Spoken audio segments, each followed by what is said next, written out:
Halo teman-teman, kembali lagi di channel Sigit MP Rider. Di video kali ini saya akan mereview bagian kokpit yang telah saya banyak ubah ya di motor saya ini. Nah, di video sebelumnya saya juga udah mereview bagian underbone ya teman-teman. Bagi kalian yang belum lihat, boleh dilihat-lihat dulu di channel saya ya. Oke, ubahnya apa aja dan berapa biayanya ya. Simak terus videonya. Nah, ini adalah bagian kokpit dari motor saya ya teman-teman. Saya akan mereview sambil dinaikin ya. Nah, ini ubahannya udah cukup banyak ya. Kita mulai dari bagian stang ya.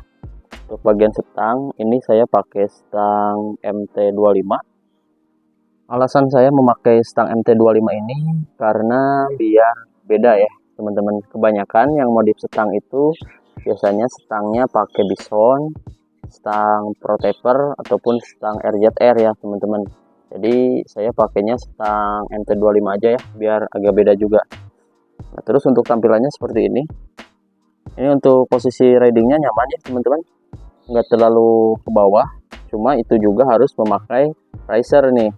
Jadi minimal pakai riser 5 cm ya, pakai riser 5 cm. Jadi stangnya aman, nggak mentok ke tangki ya teman-teman, tuh aman. Ada jarak kiri kanan aman ya. Maaf. Nah, aman ya. Nah, untuk stang MT25 ini ada di harga 104 ribuan ya teman-teman. Itu pakai yang original ya, karena yang originalnya emang murah ya segitu. Untuk kualitasnya bagus, tebal, dan juga di sini ada buat pasang jalur stang nih teman-teman. Di sini bisa kalian pakai handguard atau apa ya. Di sini ada bautnya, ini bisa dibuka ya, ada lubang buat pasang handguard. Nah, untuk harga riser itu ada di harga 30 ribuan, yaitu untuk mereknya bebas ya, kalian bisa pilih, tapi untuk harganya sekitaran segitu. Nah, terus untuk ini beralih ke hand grip ya. Untuk hand grip ini merek Barakuda, cuma ini Barakudanya kayaknya bukan yang ori ya, karena harganya murah banget. Ini di harga 19.000 kalau nggak salah. Nah, tapi walaupun murah, ini untuk performanya enak ya teman-teman, soalnya ini lengket ya, karetnya bagus. Nah, bisa kalian lihat. Cuma memang gampang kayak gini ya. Ini beberapa bulan pakai udah kayak gini.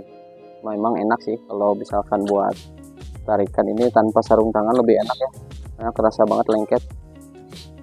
Nah, untuk bagian kopling, saya pakai kopling dari R25 ya teman-teman. Bentar. Nah, ini untuk koplingnya ya, saya pakai kopling R25 teman-teman. Ini yang original ya. Ini ada di harga 130 ribuan ya teman-teman. Untuk ini tampilannya nyambung ya sama stang, soalnya warnanya sama nih, warna silver juga ya. Terus kenapa pakai ini ya? Ini karena untuk ininya, wah, performanya enak banget ya teman-teman. Ini empuk, terus seperti apa ya, agak kenyal-kenyal gitu teman-teman. Soalnya stangnya koplingnya ini panjang. Jadi kalau misalkan kita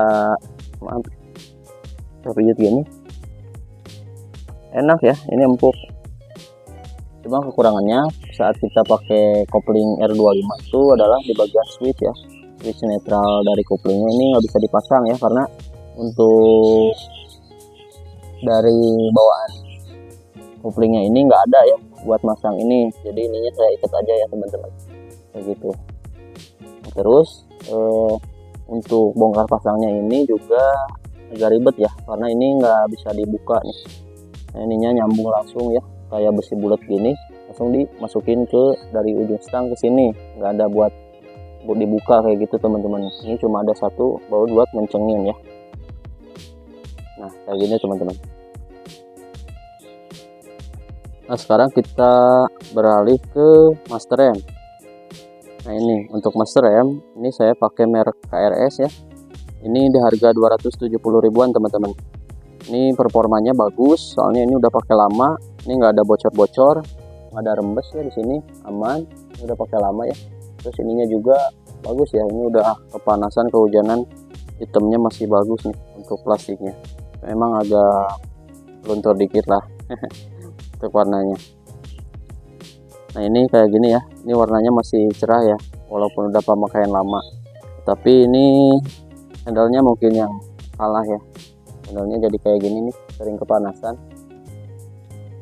Handle-nya ini panjang teman-teman.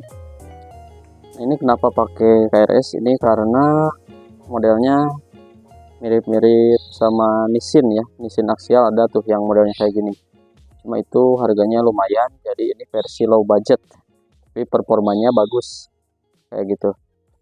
Nah ini saya kurang tahu untuk tabungnya ini berapa mili ya. Kalau dari Nissin kan 13, ini ada yang bilang 12, ada yang bilang 12 lebih ya. Cuma ya nggak apa-apa lah, mau berapapun asal ininya enak aja apa performanya. Soalnya ini bagus ya, pakem teman-teman. Nah untuk handle-nya ini kalau kalian misalkan nggak suka yang terlalu panjang, kalian bisa pakai handle dari PCX ya, sama mungkin nanti ininya diganjal ya, diganjal kan ininya gede nih buat besi kesininya. Kalau misalkan PCX kan agak tipis ya, jadi mungkin pakai ring sini atau enggak pakai mur ya, diganjal. Lanjut, sekarang kita akan mereview bagian gas ya. Untuk gasnya ini udah saya ganti juga, ini pakai merek KTC ya teman-teman. Jadi untuk KTC itu ada dua ya, ada KTC Kitako yang saya pakai ini dan KTC Racing ya. Untuk harga beda teman-teman. Untuk KTC Kitako ini saya beli dengan harga 220 ribuan. Nah kalau KTC Racing itu di 100 ribuan. Cuma saya tetap berpegang teguh kepada ada harga, ada kualitas ya. Jadi saya pilih yang agak mahalnya, yang 200 ribuan. Nah ini bisa dilihat, ini segini aja udah mentok ya. Jadi kita nggak perlu ngegas sampai dalam untuk mencapai top performa ya. Sedikit aja udah mentok ini teman-teman. Jadi buat akselerasi ini enak, udah saya rasain sendiri.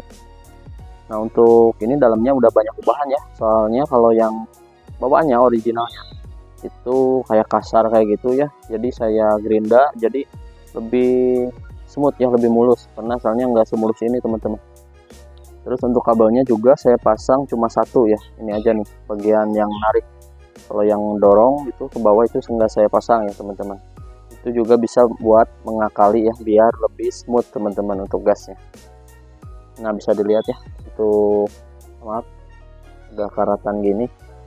Ini udah pemakaian lama juga teman-teman. Nah, ini buat baut yang ini saya pakai sering buat melumasi ya.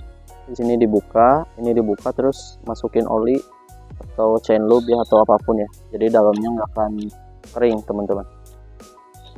Nah jadi ini untuk tampilannya ya, terlihat lebih resi ya teman-teman. Soalnya ini master rem KRS yang model tabung pisah ditambah dengan ini gas spontan. Gas spontannya juga yang dua kabelnya saya pasang semua, cuma yang dipakainya satu ya. Dan ini keatasin teman-teman ke sini biar lebih keren lah, biar ala-ala road race ataupun MotoGP. Gak tahu ya MotoGP gini nggak ya? Ya oke lah ya. Nah sekarang ini bagian holder. Ini kalau holder ini saya pakai universal ya. Ini model KTC ya, sama model KTC jadi nyambung. Untuk ininya buat starter, dan ini buat ini sepertinya buat matiin mesin kayak gitu ya. Cuma ini saya fungsikan buat saklar ini lampu ya, biar bisa dimatiin ya kalau siang. Pakai ini teman-teman. Nah kayak gitu ya. Cuma yang original masih dipasang, yaitu yang holder kiri. Holder kiri saya masih pakai yang orinya ya. Hanya nggak ada referensi ya buat modif ini, pakai ori aja cukup. Nah ini tampilannya teman-teman. Kita bisa coba lihat dari depan ya. Nah kalau dari depan kayak gini. Jadi ini saya udah pasangin pisar juga ya, jadi stangnya nggak kelihatan. Kalau misalkan nggak pakai ini biasanya kelihatan di sini ya. Ini kan tinggi, jadi nggak kelihatan ya, seperti motor sport.